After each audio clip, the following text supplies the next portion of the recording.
నగరంలో గురు పౌర్ణమి మహోత్సవాలు షిరిడి సాయి ఆలయంలో అత్యంత వేడుకగా జరిగాయి. ఈ సందర్భంగా railway new colony Shirdi Sai ధ్యాన మందిరంలో ఆలయ కమిటీ ఆధ్వర్యంలో సాయినాథునికి ప్రత్యేక పూజలు నిర్వహించి భక్తుల చేతుల మీదుగా అభిషేకాలు చేయించారు. అనంతరం నిర్వహించిన క్షీరాభిషేకంలో స్థానిక కార్పొరేటర్ ఆల్ లీలావతి, ఆల శ్రీను, ఆలయ వ్యవస్థాపకులు నోకల శేషగిరిరావు, అర్చకులు పాల్గొని అభిషేకం చేశారు. ఈ కార్యక్రమంలో భక్తులు పెద్ద ఎత్తున పాల్గొన్నారు. ఈ సందర్భంగా వారు మాట్లాడుతూ షిరిడి సాయినాథుని కరుణా కటాక్షాలు ప్రజలందరికీ ఉండాలని ఆకాంక్షించారు. ప్రతి ఒక్కరిలోని ఆధ్యాత్మిక చింతన పెంపొందించిన నాడు కార్యదీక్షలో సఫలీకృతమవుతారని అన్నారు.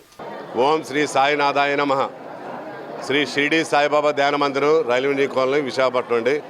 నా పేరు నోకల శేషగిరిరావు, వ్యవస్థాపక అధ్యక్షుడిని. ఈరోజు గురు పౌర్ణమి 10వ తారీఖు 2025 గురువారం. ఈ సందర్భంగా ఉదయం 6 గంటల నుంచి స్వామివారికి భక్తుల సహాయాలతోటి పాలు, పెరుగు మరియు ఇతర సుగంధ ద్రవ్యములతోటి స్వయంగా మన స్వహస్తాలతోటి స్వామివారికి అభిషేకం చేసుకునే అవకాశం ఏంటి. ఇక్కడ ఈ విధానం ఏ మందిరంలో ఉండదండి, ఈ మందిరంలో కల్పించడం జరిగింది. ఈ అభిషేకం 1 గంట 2 గంటల వరకు జరుగుతుంది. 2 గంటల తర్వాత మధ్యాహ్న హారతి తర్వాత స్వామివారికి అలంకరణ, ఏకాంత సేవ. సాయంత్రం సంధ్యాహారతి 7 గంటలకు కడు రమ్యంగా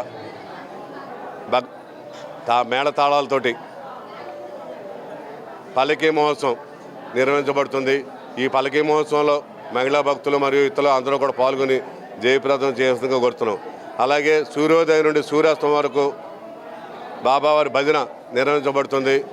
అలాగే 15 సంవత్సరాల నుంచి ఈ మందిర ప్రాంగణంలో నిత్యాన్న ప్రసాదం నిర్వహించబడుతుంది. అలాగే ఈ రోజున 11 గంటలు మొదలుపెట్టి రాత్రి 9 గంటల వరకు ఎక్కడ ఆపకుండా వచ్చిన ప్రతి భక్తుడికి అన్నప్రసాదం అందజేయడం జరుగుతుంది. సుమారుగా 7,000 నుంచి 8,000 మందికి అంచనా వేయడం జరిగిందండి. తయారైపోయినాయి కూడా. కాబట్టి ప్రతి ఒక్కరూ స్వామివారిని దర్శించుకొని కిందకెళ్ళి అన్నప్రసాదం సేకరించి స్వామి యొక్క కృపకు పాత్రలు కాగాలని కోరుకుంటున్నాం. గురుదేవో మహేశ్వర, గురు సాక్షాత్ పరబ్రహ్మ, తస్మై శ్రీ గురవే నమః. ఈ యొక్క గురు పౌర్ణమి, వ్యాస పౌర్ణమి, వ్యాసుడు జన్మించినట్టు మహాపర్వదినని